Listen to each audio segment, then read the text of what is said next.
So the day of the incident, you know, my son and I, Jason, we were just out playing catch like other families do in the cul-de-sac. It's a little driveway where, you know, families hang out at, and we were just playing catch. And I'm working on Jason's accuracy. And essentially the ball sailed over my head. I tried to knock it down, and it rolled, bounced a couple times, and then rolled in the front of Antonio's house. It just went over on his property? It just went over in his property. Okay, so what happened then? So I darted over. You know, I didn't want to be in his yard. It took all of 10 seconds to get the ball and come back. But on the way back, next thing you know, Billy, his dog, burst through a screen door. That screen door, by the way, seemed like it should have been replaced. I'm not casting judgment. You saw all that while you were running away. I was able to see it on the way there, and just being a neighbor of his for the past few years. It's an old door. And so his dog Billy burst through the screen, gets my calf, and starts tearing it to shreds, blood's gushing out. Antonio essentially comes out because he hears all this happening, and his way of helping was just to call Billy over. He wasn't concerned about me. He gave a half apology. Well, he had to get the dog off you. That is right. That's the first thing you're going to do is call the dog and get the dog off of you. He just cared more, but it seemed like it was an inconvenience to him that this was happening on his property than me as a person. It could have been my son Jason. Your Honor, on my property.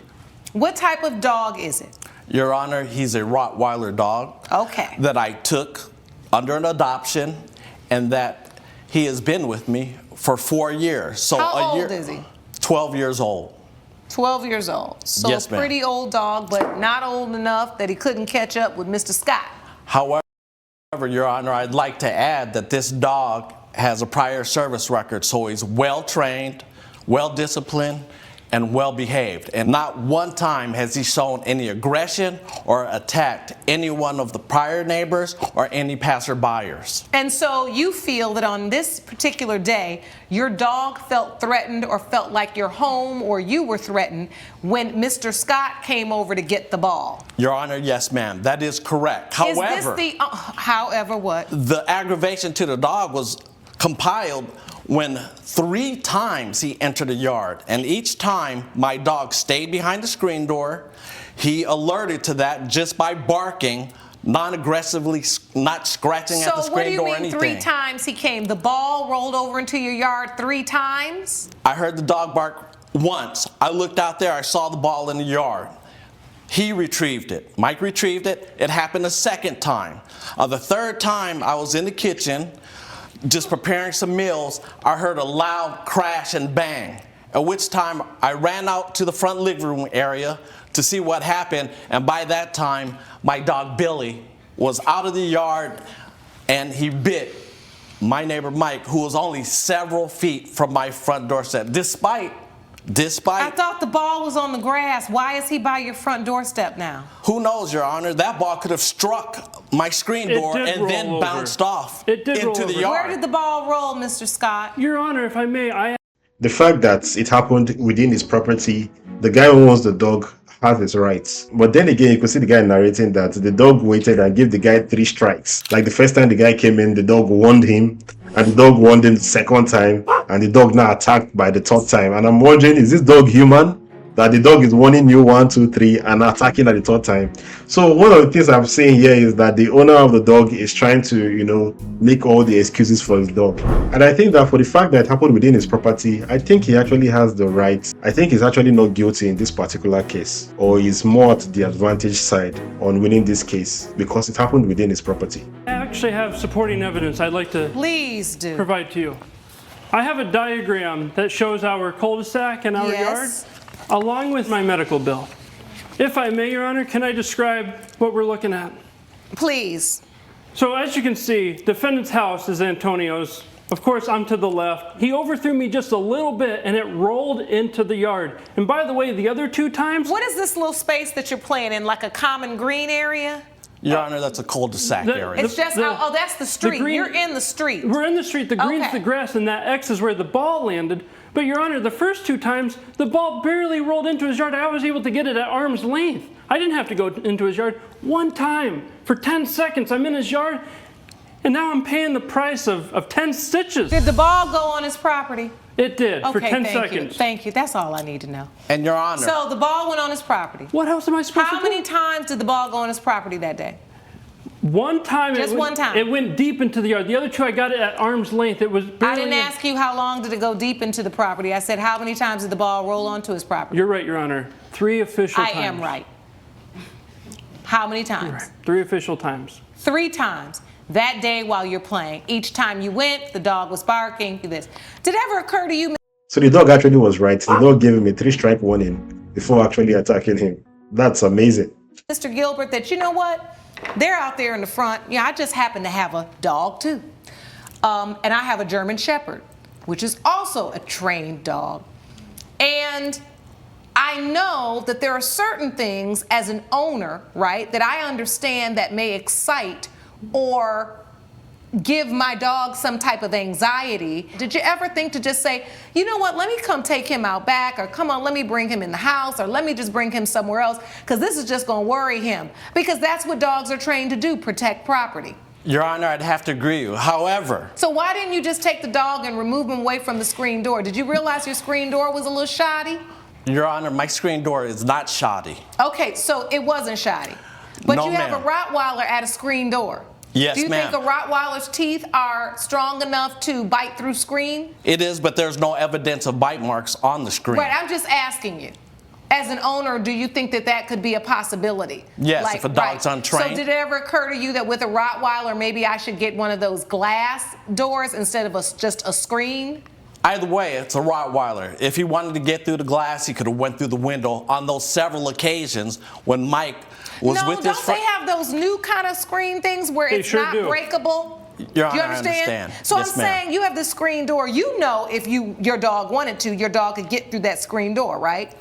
Your Honor, So do you yes, think ma'am. you have a duty of care as an owner to say there's a kid playing out front with their dad, they're rolling the ball, and he keeps barking, let me just bring him in here because I don't want him to bust through the screen after them? Well, Your Honor, despite several warnings, doesn't he have a duty to be careful? Up until the point the ball hit the screen door, which may have aggravated Billy. Did your ball hit the screen door, Mr. Scott? No, it did not, Your Honor. Question Your Honor, to that's you in untruthful. terms of being a parent who's thinking about the safety of their child.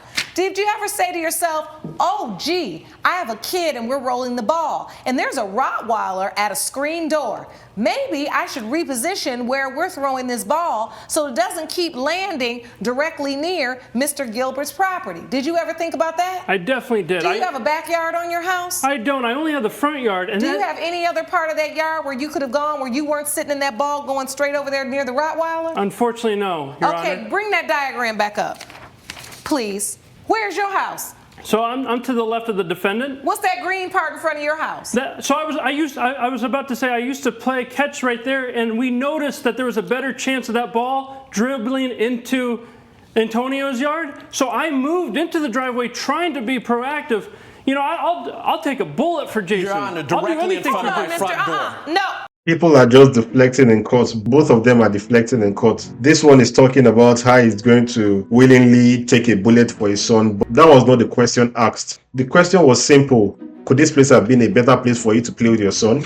The answer would be simply no. Very simple. While the guy that owns the dog should have just accepted the fact that he was caught up in the moment and he couldn't have put his dog inside at that particular time. I think that he should have handled the dog better, because the Rottweiler is a very strong and very aggressive dog when they want to be. They are a dog that gets very excited and they are very hard to control. Stop talking. Mr. Scott, if your yard is over here and you've got a front yard, why isn't you didn't just angle yourself over to this side and maybe go in between your house and the neighbor over here where you're nowhere near the dog? You know, honestly, the sun was just getting in our eyes at that point. We were just trying to find a little bit of shade. And that's the honest to God truth. And you just take a bullet for your child, but you wouldn't decide to play ball after the sun went down enough so that you could go over to around somewhere where a Rottweiler wasn't? Child, make it make sense. Y'all in here wasting my time. Your Let me Honor. tell you, no, don't talk anymore. I'm sick of hearing it. This isn't making sense. I've walked through several levels of care for both plaintiff and defendant that you all could have walked through to ensure that you were not harmed.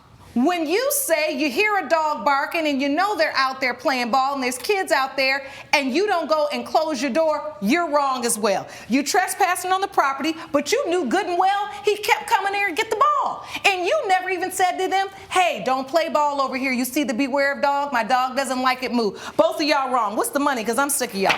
1, 2, 8, 4. That's the damages you had? Yes, Your All Honor. right, let me put this in half because I'm ready to go. They're going to split. $642 each. Listen, we're going to split the difference on this.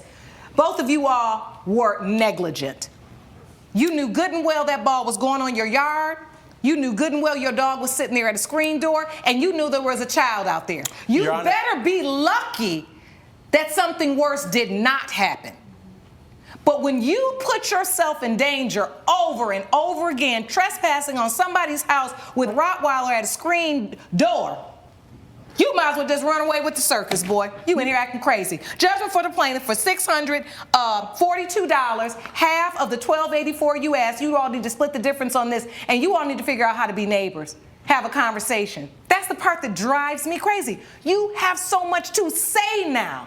But neither of you, two grown men, didn't do the right thing. I feel bad for the baby and the dog. Court is adjourned. Yeah, you can see both of them split the money, which is actually the most logical thing, really. I think they both have a role to play, but I knew that the dog owner will refuse to take ownership or take any form of accountability because literally he was in his property while the guy came in and the dog attacked. So it was a good thing that he brought him to court, because even in court you could see him still defending his dog and defending his property. I think the splitting was actually very well justified. Both of them played a role in the whole incident, and too bad someone had to go with a stitched calf in this whole case. But tell me what you think though. Do you think the split was justified, or do you think the plaintiff shouldn't have been given any money at all in this whole case, since he was the one who trespassed somebody else's property? Let me know in the comment section. I'll go by the name East Coast Prince. This is East Coast Talks, and I'll see you in the next one. Peace.